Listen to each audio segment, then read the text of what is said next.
Hey friends, Butane here. This is a gas stove or a hob that runs off bottle gas, but it's got an issue. Normally you'd push down and it sparks and it should light, and we're expecting this one to light, but it doesn't light obviously. You have to hold it down, get it to light, and it's not working. Let's go out and check the bottle. So here's the gas bottle, and even though the little indicator is set to on, it's not doing anything inside obviously. So the first thing I can check is that it was turned on, and it was turned on. There's the flame side. But I can check that the operation of this regulator is working correctly. So there's a little pin in here, and whenever I turn it on, that pin pops down slightly.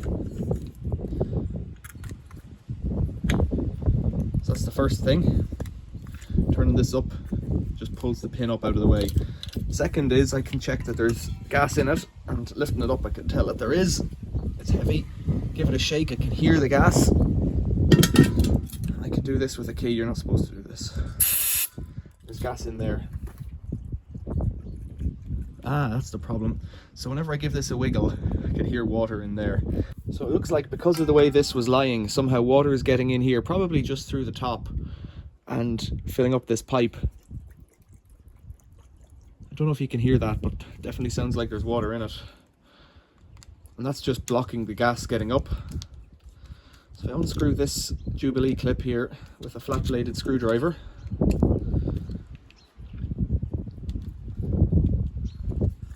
Pull it back, give this a twist. This is going to be hard to get off now, I'd say. This is a few years here on.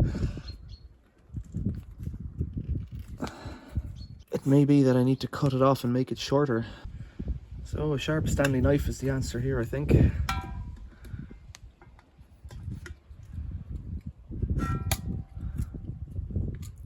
There's some weird creamy milky water coming out of that. There's some weird creamy milky water coming out of that, but that'll be the problem.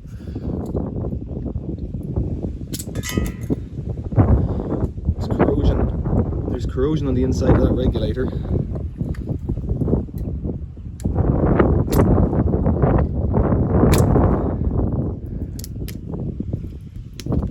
Quite a lot of moisture coming out of there.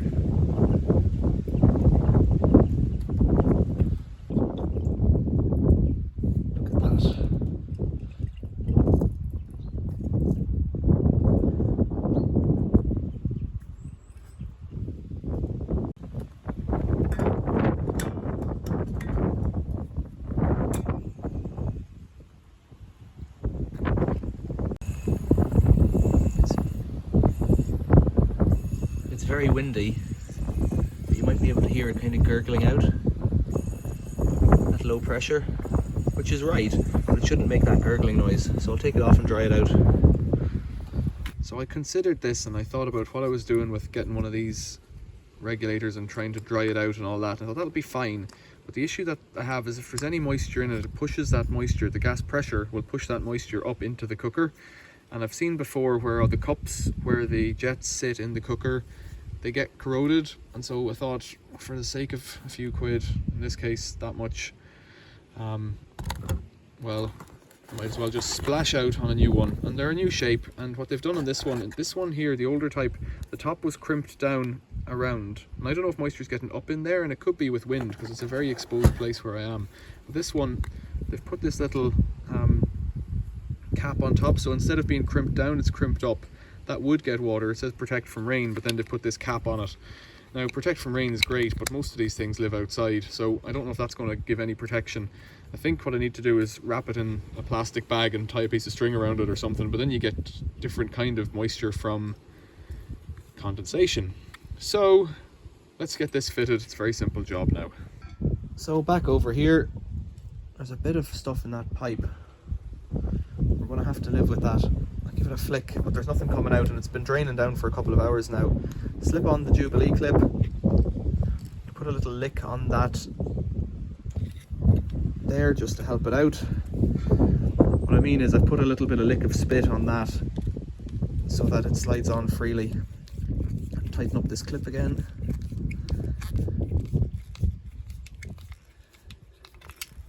Oh, that's what I mean about screwdrivers.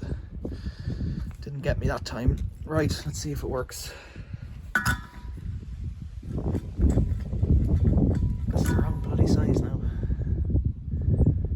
35 mil, so it should fit.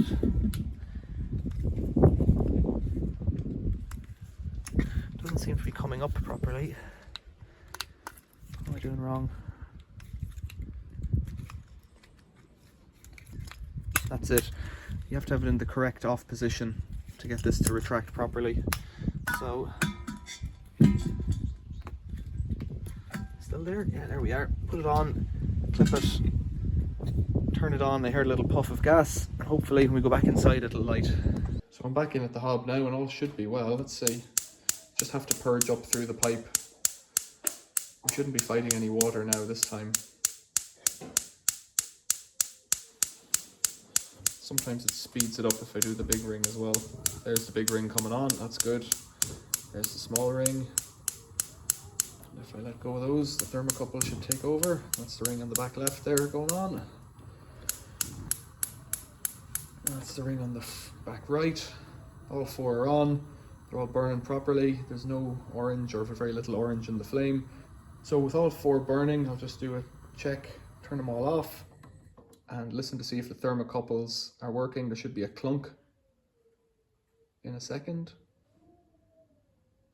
1, 2, 3, 4. And that's the 4 thermocouples stopping the supply of gas.